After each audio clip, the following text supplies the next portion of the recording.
Hi everyone, Fraser here from the Most Dangerous Podcast. If you've been enjoying the show, don't forget to subscribe and leave us a review. It really helps us to reach more people like you who love the show. Also, you can follow us on Instagram at The Most Dangerous Pod and join the conversation on Facebook at The Most Dangerous Podcast. For those of you who want to go the extra mile, we're on Buy Me a Coffee. So if you'd like to support the show with a small donation, it would mean the world to us. And if you have any suggestions or feedback and want to get in touch, you can email us at jamesandfraserpod@gmail.com. Thanks for listening and enjoy the show.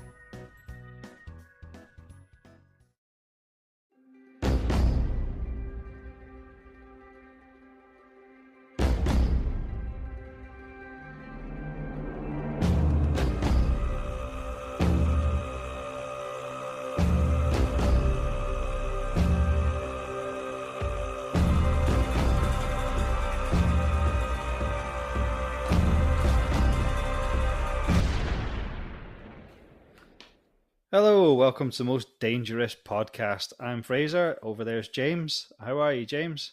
I'm all right, yeah, not too bad. I got fined this week. You got fined what for? Yeah. Do you remember that legislation I was talking about last week? No. The erection before. Oh, yeah. Yeah, I got fined because of that. Oh, what was it? Just your first $5,000 or? No, it's up to 10 grand now. Was it up to 10 grand? 10 grand for a ham shank. That didn't go down very well because you didn't remember. For anyone who's not sure what we're talking about, go and listen to the last episode. It was a very funny joke that Fraser doesn't get because he's old and he hasn't got a very good memory. Yeah, no. My memory's not so bad as everything else that's fucked. Yeah. How do they catch people? I know. It's not something you really do out in public. It's not even law, is it? They just kind of. No, I know. Yeah, they just suggested it. But apart from being fined 10 grand, $10,000, I've not done anything really. I was off on Monday and Tuesday, so I had a nice little break. Oh yeah, was that because the kids were off? Yeah, it's been half term, so we went to Stoke. I can't remember the name of the place, but it's like it was a water park basically. Waterworld. Waterworld. Have you been? Yeah. No, I want to. We've got too many kids. This is the problem. And like, even we went to Florida a couple of years ago, and one of the difficulties we've got is we've got at least 3 kids that need to be watched in the water. Yeah. Because Murray, with his disability, he's not really a great swimmer and stuff. Mara's actually quite a good swimmer, but still quite young. Then Teddy's like a baby, and you think a water park with kids, you need to go when the kids can all just run about and do their thing. Yeah, I mean, to be honest with you, I wouldn't really bother. No, it's looking a bit tired. Yeah, full of people from Stoke. No, just the sort of general kind of. You've been to water parks abroad, and I have as well, and they're fantastic, aren't they? Because they're big, wide open spaces, and it's hot and sunny. Yeah, this is just a warehouse in the middle of a industrial park. It's probably been there for about 30 years. Mm-hmm. It cost quite a lot. It was like 25 quid each. That's £100. I think I got to. Yeah, it was really busy as well because it was half term. Yeah, got like 3 hours, which is fair enough. But I would have preferred to have 2 hours with less people there. Yeah, and I got to go on about 2 slides and had about 3 goes in the wave machine, and it's just too much. I mean, £12.50 a slide. That I know, yeah, that's it. And then we ended up getting McDonald's, which was like 40 quid afterwards. Yeah, that's really expensive now, isn't it? Yeah, I did get like the signature thing that they're doing at the moment, like the Philly cheese thing, I think it is, which is just a cheeseburger basically. Yeah, they put 2 burgers on it instead of 1. Yeah, I think they're sort of. I don't know if they're quarter pounders, but they're big. They're bigger than the normal cheeseburgers, and they just put some squeezy cheese on top. So it wasn't great. So yes, so I did that on Monday. I wouldn't recommend. It's okay. Perhaps go when it's not the holidays. You might get on a bit more. Yeah. But if Waterworld are interested in sponsoring the show, then we might give them more of a glowing review. So that did that, and then I was back in work. And then we went to watch Dogman last night. Oh yeah. And so I don't think I was the target audience for that one either, to be honest. It's a bit noisy, very shouty. Murray's been to see it with his mum. Oh yeah, but I've not seen it. Not it really. was weird. It was weird, like really Was it? weird. Like but it was fun. I see why kids would like it, but it's just a bit weird, a bit too like what's the word for it? Like just I don't know, it's just all over the place. Like one thing would happen, something just completely random would happen. You'd be like, oh, I don't know what's going on. It's a kids' film. I can't. I last 10 minutes in the cinema and I'm asleep, particularly in those nice recliner chairs and stuff. Yeah, I did. To be fair, I did nearly fall asleep to this one. I mean, I like the cinema. I do kind of go and watch if it's adult decent stuff. But this was just a bit kind of. The only reason I didn't fall asleep because it was just too noisy. That's your age, isn't it? Oh, it's too noisy. Oh, turn it down. So yeah, apart from that, I've got no other story, no moans, no nothing. I've done a bit boring this week. I mean, this is an example of how quiet my week has been. I have done extensive research this week, and I have come to the conclusion that the peri peri pot noodle is spicier than the Bombay Bad Boy. I've tried both of them a couple of times this week, and particularly if you put all the sauce in the peri peri. The Bombay Bad Boy, that used to be bad. Like I was disappointed in it actually. I think they've toned it down, and the peri peri is bad. Is it? I'll have to give that a try because I do remember being struggling to eat the Bombay Bad Boy. But recently, well, I've not had one for ages. I've gone a bit like not perverted. That's not the right thing. I've got a bit obsessed with spicy food. Yeah, like I really like really hot stuff just now. The last few weeks I've gone through this like phase of really wanting to test my limits with spicy food. Yeah, you build up your tolerance, don't you? Yeah. I mean, you've been to Nando's.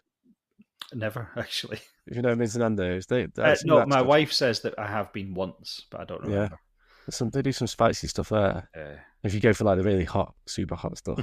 But don't get me wrong, I've bought Nando's stuff for dinner tomorrow night. I eat their food quite a lot. Just never been there. Just never been to the restaurants. Yeah, I mean it's just chicken, but you can get some spicy stuff there. I mean, we actually went to Wingstop yesterday. Oh yeah, yeah, and it was all right actually. Yeah, it was quite pretty tasty. It's full of young people, which didn't like very much. But the funny thing was they had this bar because they've got like a list of the different sort of wings that you get, and it's like a lemon and garlic is the lightest, and then it goes all the way up to like atomic or something. We got this one that was like barbecue, which was like 3rd or 4th on the list. Yeah, and then we went for like the original, which is like 9th or 10th, and the barbecue one was more spicy than the original one. Oh really? Yeah, but I don't know whether that's because the barbecue sauce was like sticky, it perhaps sticks in your mouth or something. I don't know. But yeah, well, it wasn't spicy there. It was a bit like a KFC Zinger burger. Yeah. But it was tasty. I thought it was good, but I wasn't satisfied with the spice level. I'm perfectly honest. No. But no, I've had quite a quiet week with work. I haven't really done a lot half term. Went to Manchester Museum last Saturday. It didn't even say. Came all the way to Manchester. Didn't even mention it. Nice. It was a last minute thing. Erin had lost her phone at the Trafford Centre, and then Centre. That's literally around the corner. I know. Do you really want me and my 5 kids turning up at your door? Nah, that's a good point actually. Yeah. But yeah, she lost her phone. Someone had taken it home and kept it for 10 days before they phoned us and said, we've got your phone. Do you want to get it back? And what they've basically done is spent 10 days trying to unlock it. Just give this. Then a message comes up saying this has been reported to the police. So they phoned us.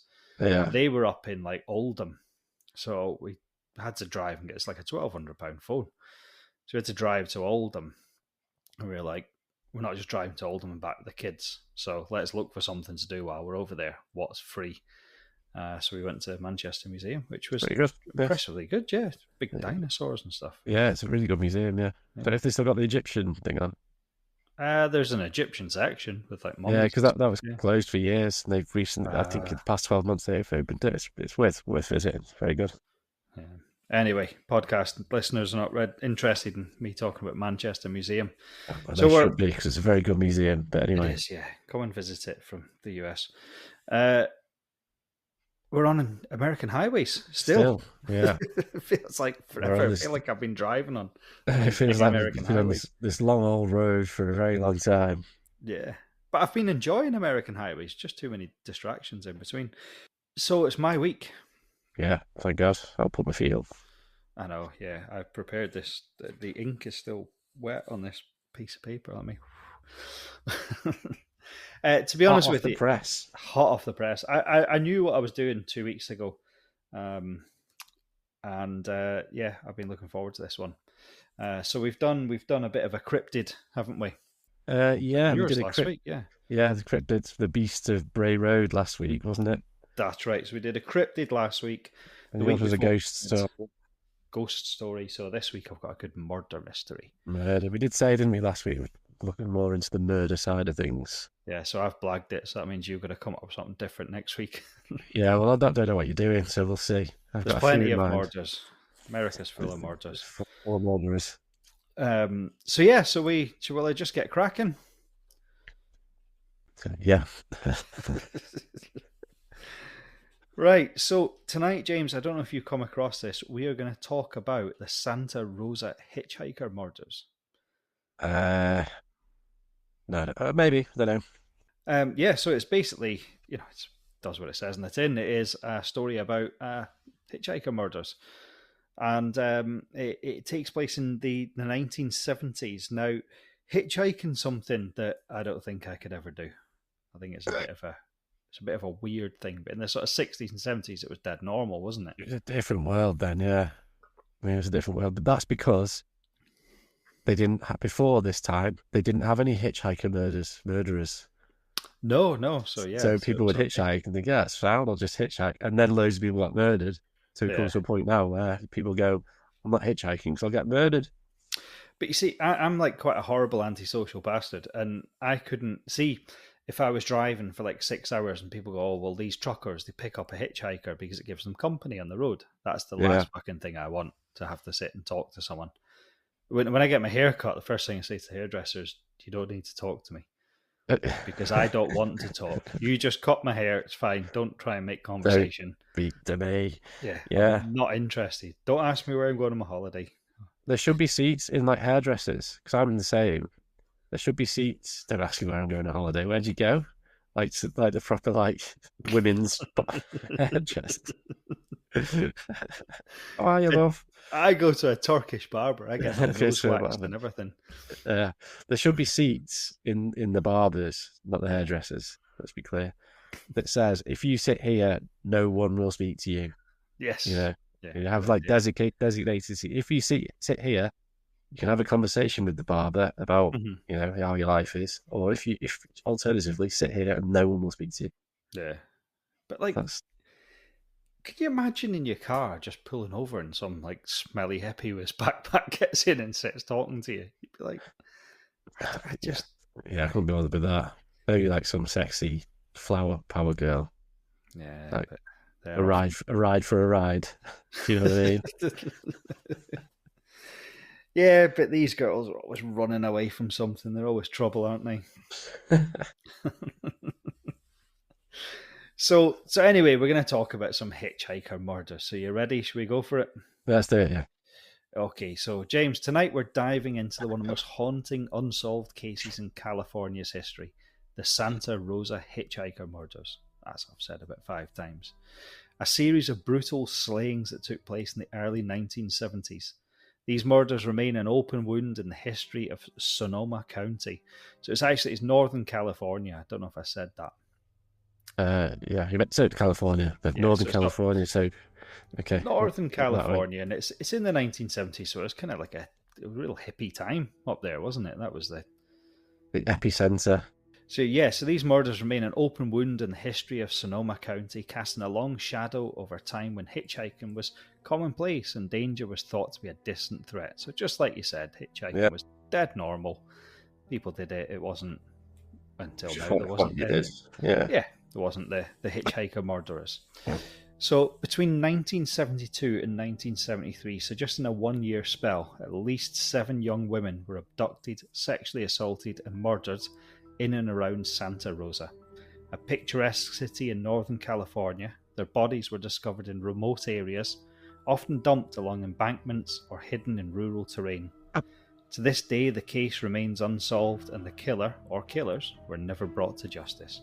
Oh, okay. 7 in a year. That's a lot. Yeah. That's a credit. But yeah, okay. So you're not sure if it was one person or a group or maybe multiple separate murders? Nobody knows.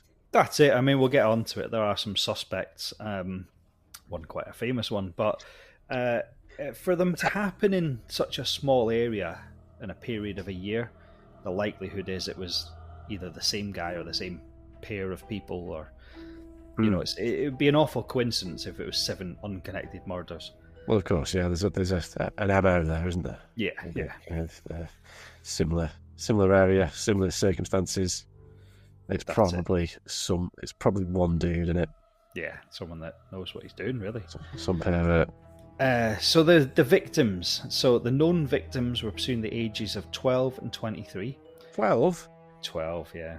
12? Hitchhiking at 12? I know. It was the 70s, though, wasn't it? Yeah, but still, like, it's 1970s, not 1870s. 12? Yeah, see, my oldest, she's 16, and there's no chance I would let her fucking hitchhike. No way. Yeah, mine's 15. I won't even let her get the bus into town. Oh, really? I mean, it is a big city, but still. True. So the first victims, most of them were seen hitchhiking along Highway 101. So there you go. That's how I've shoehorned it in. So it's particularly along one highway. One particular highway, okay. And it's a major route that runs through California's scenic wine country. So the first 2 victims were Maureen Sterling and Yvonne Weber. So on February the 4th, 1972, Maureen and Yvonne spent the evening at the Redwood Empire Ice Arena in Santa Rosa. After leaving the rink, they were seen hitchhiking near the Coddingtown Mall around 9 p.m. Witnesses recalled a light-coloured vehicle stopping for them. Their skeletal remains were discovered 10 months later in a rural creek bed. Yeah, that's sight. It's a short story, that. Yeah. But it's like just quite a lot of victims, you know. Yeah. So they're seen here, and the remains were seen there. Both of them? Both of them, yeah. So reading into it, there were 2 mates. They were out at the ice rink. They were heading home, decided to hitch a lift, and came to a sticky end. And what car was it? It was a light-coloured vehicle. So just a normal car, pale in colour. Okay. This sounds Bundy-esque. I don't know where Ted Bundy was. Was he in California? Well, yeah, he did operate around. It was around about this time as well. West Coast, yeah. Yeah. So again, this is like what you said before. 12 and 13-year-old. Why weren't their parents picking them up? Why are they hitchhiking a lift home? It's a different way. You got to put yourself into that time, though. Maybe they didn't have cars. Maybe not everyone had a vehicle, and it was just what you did. It's like, just come on, Maggie, or whatever. Let's just get a lift. Yeah, we don't want to walk. Let's see if we can get a lift up the road. Stupid idea. Well, clearly. Yeah. So the next victim, Kim Wendy Allen, who was 19. On March the 4th, 1972, Kim finished her shift at a health food store in Larkspur and decided to hitchhike home to Santa Rosa. She was last seen getting into a light-coloured van near the Bell Avenue on-ramp to Highway 101. Her body was discovered the next day in a ravine near Mark West Creek. She had been bound, sexually assaulted, and strangled. Right. Okay, so that was next day. So this was 1972 when she was found, and that was next day. Yes. And the first victims, if you just have a quick check, so when did they go missing? February the 4th, 1972. So they went missing exactly a month before, but they were found later. 8 months later. Yeah. Right. Okay. So this Kim Wendy Allen, the 19-year-old, she was found first, but but they were killed first, but found later. This Wendy was killed. Yes. Yeah. Later, but found for okay. So the next victim, Jeanette. Again, going back to Kim Wendy Allen, I've read stories, and apparently she just hitchhiked back and from work regularly. So it was just dead normal, like you said, different time. Just grab a taxi. It's a vast place, isn't it? The US. It is difficult to pop in the shops is a 40-minute hour journey. It's not like I can literally throw a tennis ball from here and hit my shop. Yeah. Hit my local shop. Whereas there, it's like everyone just lives out and about, don't they? Well, and if you don't drive, it's difficult to get anywhere. My estate connects onto like the Northwest's biggest outdoor shopping place. Well, yeah, exactly. So you probably walk there, couldn't you? Oh, absolutely, yeah. Whereas here, people travel 3 hours to get to school and stuff. It's mental, isn't it? I do understand. I bet people still hitchhike in America then. Yeah. But you go to like Canada as well. And there's kids like snowshoes and everything to get to school and skiing, survival kits with them. Like bears and stuff. Yeah. So next victim, Jeanette Camahale. I'm going to say that. On April the 25th, 1972, Jeanette was last seen hitchhiking near the Cotati on-ramp to Highway 101. After attending classes at Santa Rosa Junior College, a witness reported seeing her entering a faded pickup truck driven by an unknown male. Unlike the other victims, her body was never found, but authorities strongly suspect she met the same fate as the others. Okay, so we've had a light-coloured car, a light-coloured van, and now a pickup truck. Yeah. So maybe just likes light colours. Just different vehicles. Or maybe people are mistaken. Yeah, I mean, you could see the front of a pickup and think it's a van. You could also see the front of a pickup and think it's a car. Yeah. It depends who's looking, how long they're looking, what you see out the corner of your eye. So. Oh yeah. Testimony, it's really flawed, isn't it, when people sort of try and remember stuff, and it's really difficult to try and actually remember exactly what you see. I remember seeing this experiment, and it was where they got 10 people and they all watched the same, and it was like a 3-minute film, and they got them to write down what happened in the film, and the 10 stories were all so wildly different. Yeah, I think that's quite a famous experiment, I think. Yeah, I can't remember what it's called, but yeah, I think it's been done like loads of times where just trying to recall. They use it in like, I don't think they do police lineups here anymore, but they used to. I think the reason they don't do police lineups in the UK anymore is because of that. Yeah. Like experiments like that where people just simply can't remember what they've seen, or they just, any sort of suggestion by like an authority, like the police might have gone, what did you see? I saw a pickup truck. Okay, was it light coloured? Immediately, like that's some sort of suggestion. So they go, it was. I think it was light coloured. Yeah, so it's really easy for the brain to remember and for suggestions to take place for people to kind of go, yeah, that was what I've seen. Just on the police lineup, were you involved in the police lineup at Overley? No. What for stealing sweets from Martin's? No. Must have been year 5 or year 6. Police came in and they took 4 or 5 of us to the police station. Remember the big old ugly police station that used to be in the middle of Chester? Yeah. And they picked 4 or 5 of us and we went to the police station to be part of a lineup with 2 traveller lads that had been stealing. Yeah. So they put them in Overley jumpers, so we're all wearing the same clothes, for someone to come and identify them as the 2 that had been like, no way. Whatever. They never told us what they'd done. But yeah, we went in this police lineup, and then your light comes on and their light goes off, so you can just see mirror. Yeah. And it was like 5 minutes, but like there was no adult. It's just like us kids with these two kids that looked like they could fucking eat all of us. And you're like, all right, yeah, all right. Like, what you been up to? Yeah, I don't think that would happen now.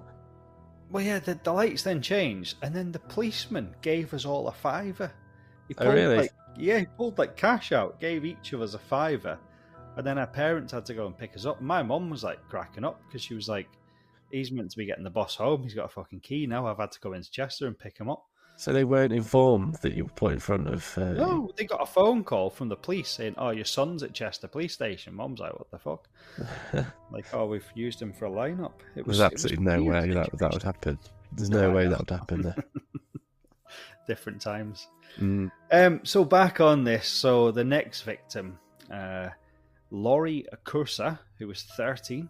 Laurie had been reported as a runaway and was last seen on November the 11th, 1972. So I guess a few months later. It jumps from April to November. So we went on holiday.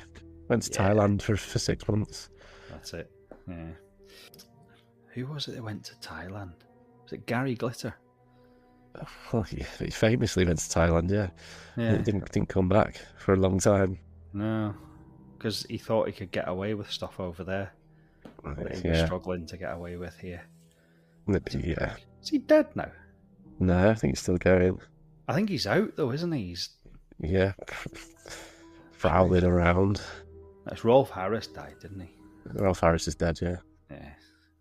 Bastards, aren't they?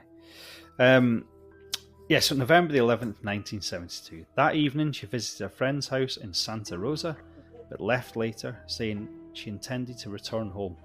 However, she never arrived. A month later, her body was found down an embankment in a rural area, and authorities determined that she had been thrown from a moving vehicle, causing a fatal neck fracture. Bloody hell. I mean, that's a bit odd, isn't it? So, I mean, that's kind of risky for a serial killer. Because there's no guarantee that she'd die there. No. So it doesn't say. I looked and it doesn't say if she was.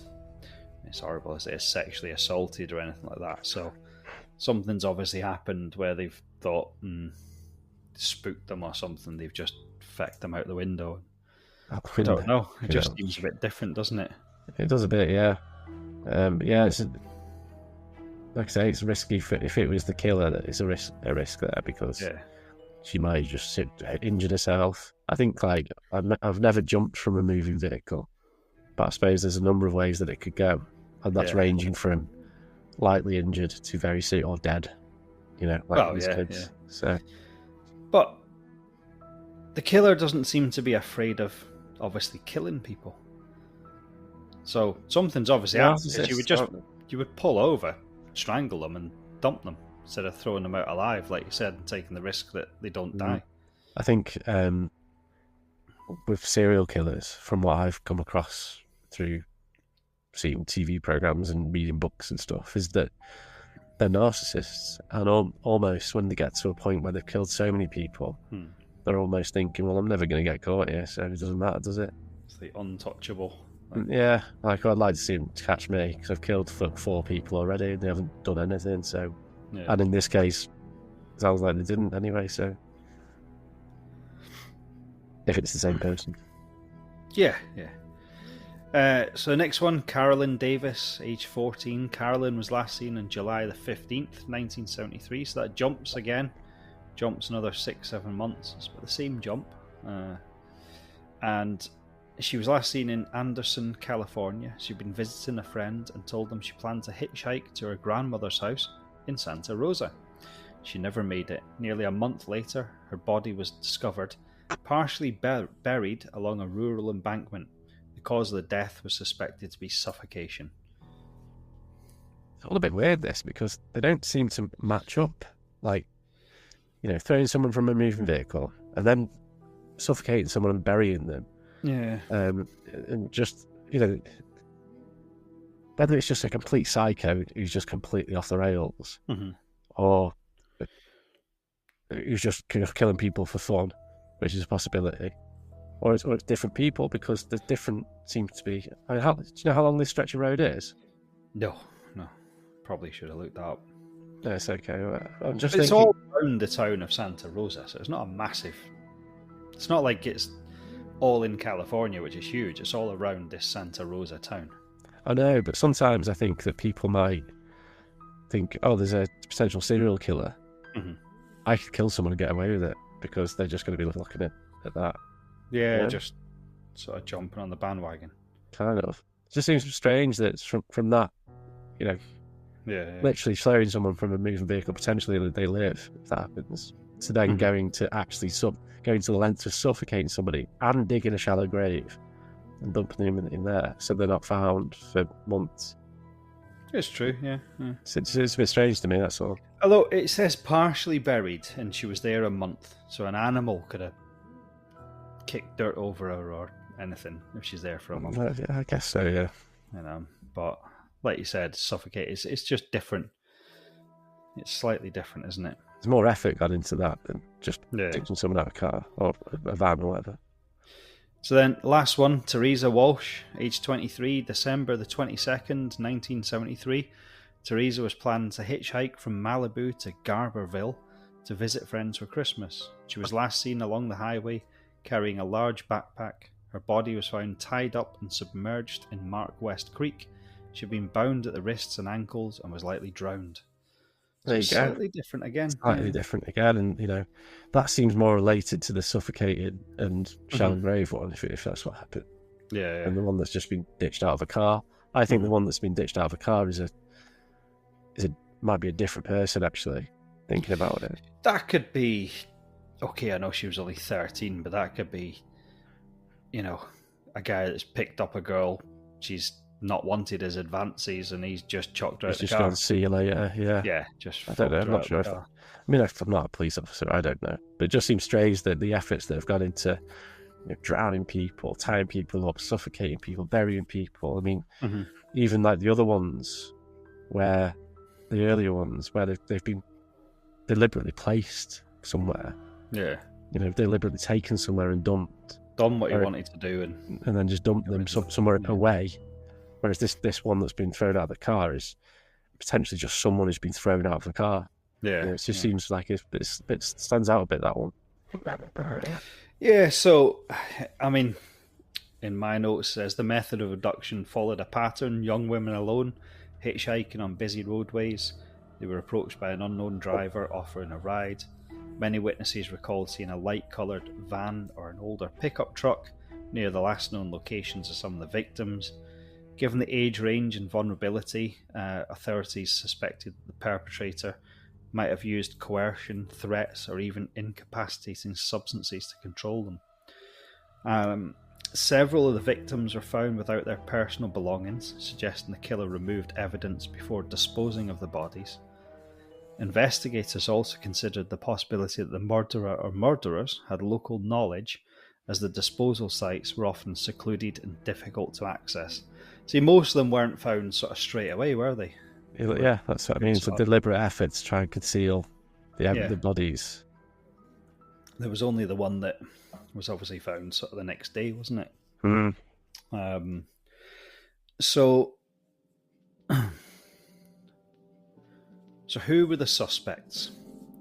So, despite extensive investigations, no arrests were ever made. However, several theories and potential suspects emerged. The first one was the Zodiac Killer.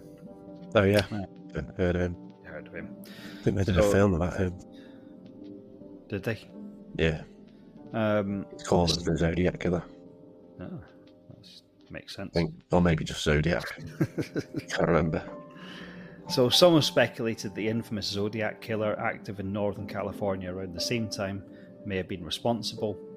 However, his known modus operandi did not perfectly match these crimes. Number 2 was Ted Bundy.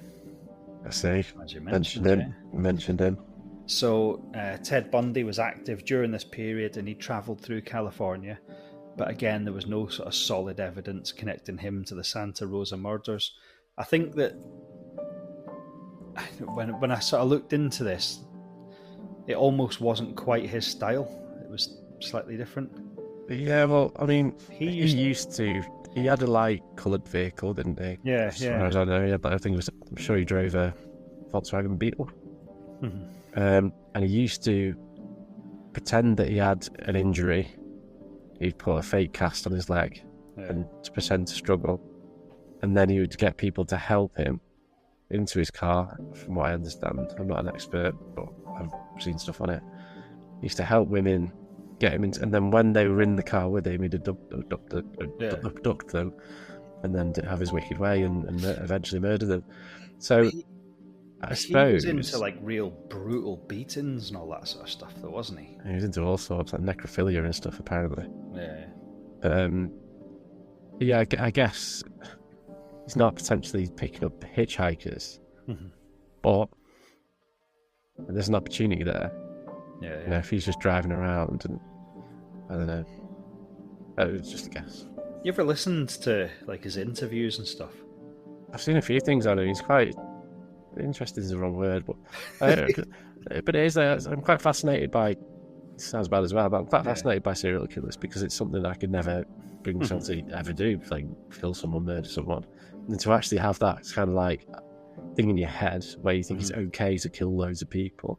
Yeah. I find that quite fascinating. Like, what is that switch in your head where you think this is all right? So I have seen some of his interviews, and he's a charming fella. You know, he comes across actually all right in his interviews. He's clearly quite smart. Didn't he escape from prison like 3 times? Something like that, yeah. Yeah, he's a clever, smart guy, and you know, and looking at him, even if you didn't know what you know, and looking at him, you think, oh, he's quite an intelligent, good-looking fella. You know, He never ever admitted it, did he? He was like, I never did that.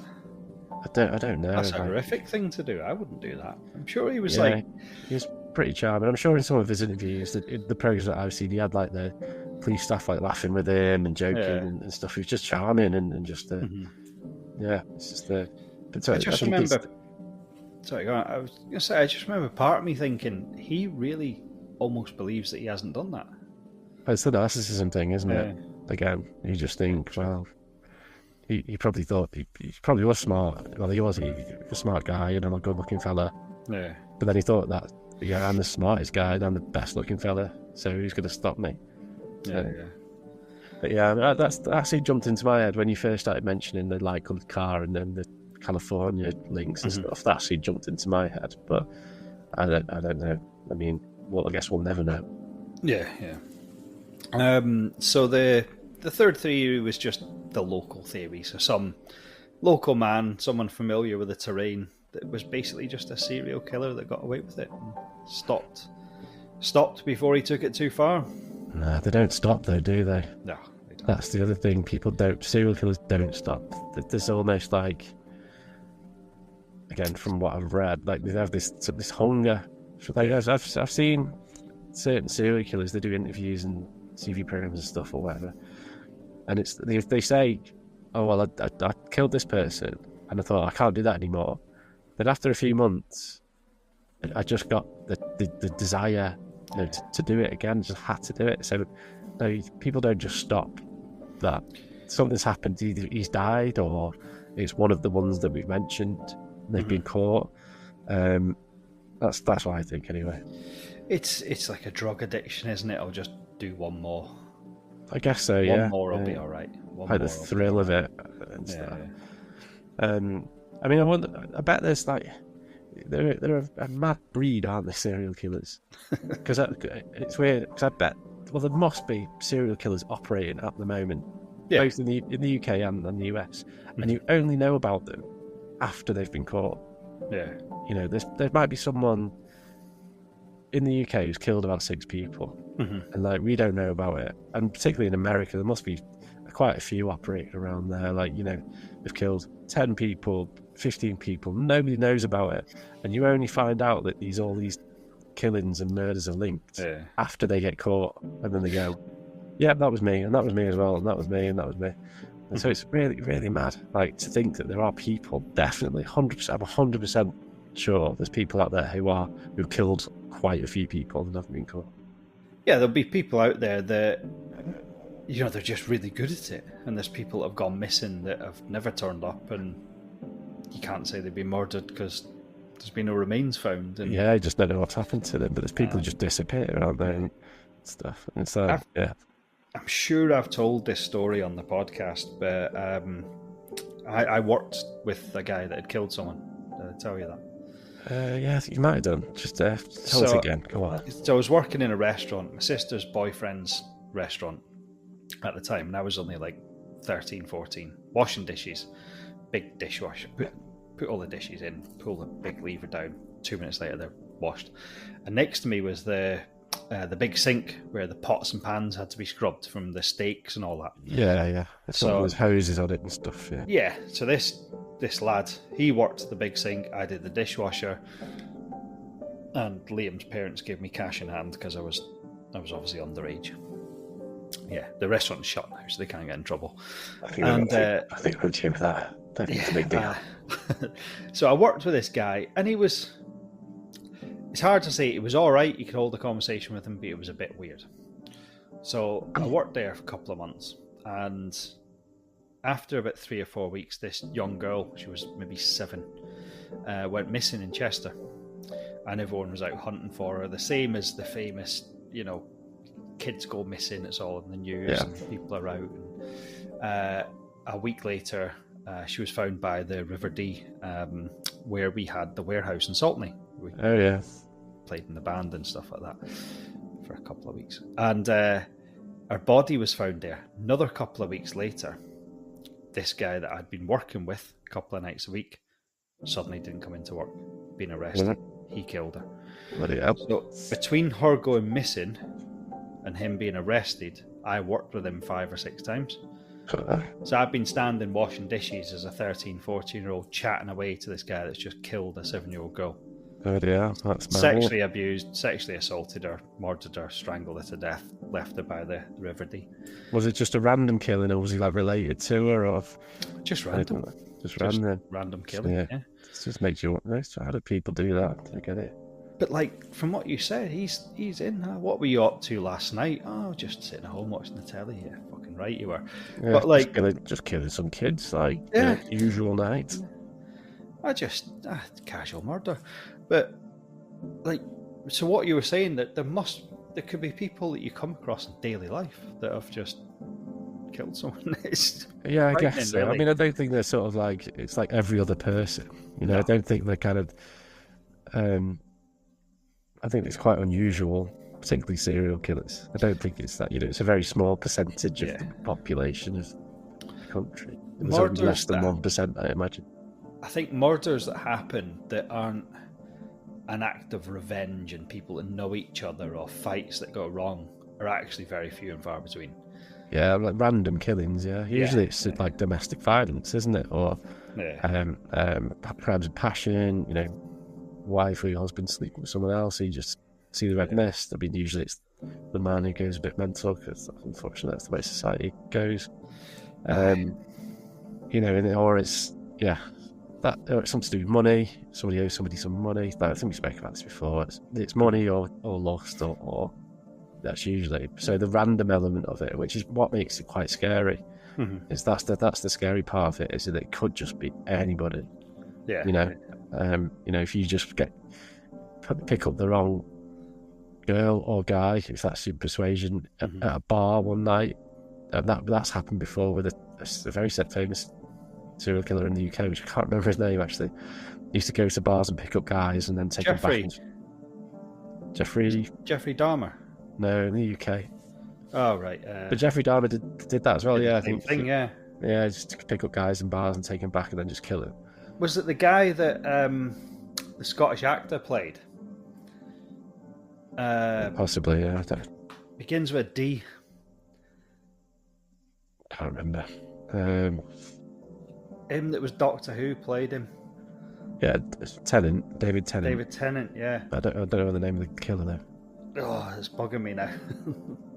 Yeah. Anyway, the point is that the scary element of serial killers is that it seems to be a random attacks, and it's like it has been in the case that you just examined there. That's the scary part of it. It could be you tomorrow.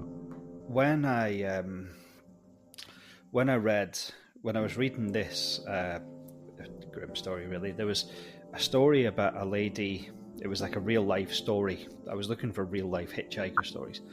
A lady had hitchhiked with this guy, and while she was in the car with him, she realised she'd started her period and leaked in her jeans. Right. And she said, "I need to get out." And he started having a go at her, going, "That's disgusting, you're in my car," and stuff. So she got out at a garage to sort herself out, and he fucked off in the car. And it turned out later he'd actually picked up and murdered 3 or 4 women after raping them. Shit. And obviously what had happened to her had put him off and probably saved her life. Mental. That is mental, yeah. Horrible bastard. but it's just how close you can come to. Yeah, I guess. Yeah, don't hitchhike. Is the moral of the story, I think. Yeah, don't get in a car with a stranger. It's Yeah. just not a good idea. And on that note, I guess we'll call it a night, shall we? Because I know we've had we said at the beginning we haven't done much this week, but I can see we're both struggling a bit. So I'm happy to call it a day. Thanks very much for your time, Fraser. No worries. Always a pleasure, never a chore. It's good to see you again. Yeah. And we're back next week, I guess. It's your turn next week, and then we can do a draw, can't we? Yeah, are we doing the draw next week, or are we going to do it as a week thing? Well, we can talk about this off somewhere. Yeah, no worries. All right, it was a pleasure to see you and talk to you again, James. So that was the Santa Rosa Hitchhiker Murders. Yeah, thanks very much. Good night. Right, speak soon. Take care.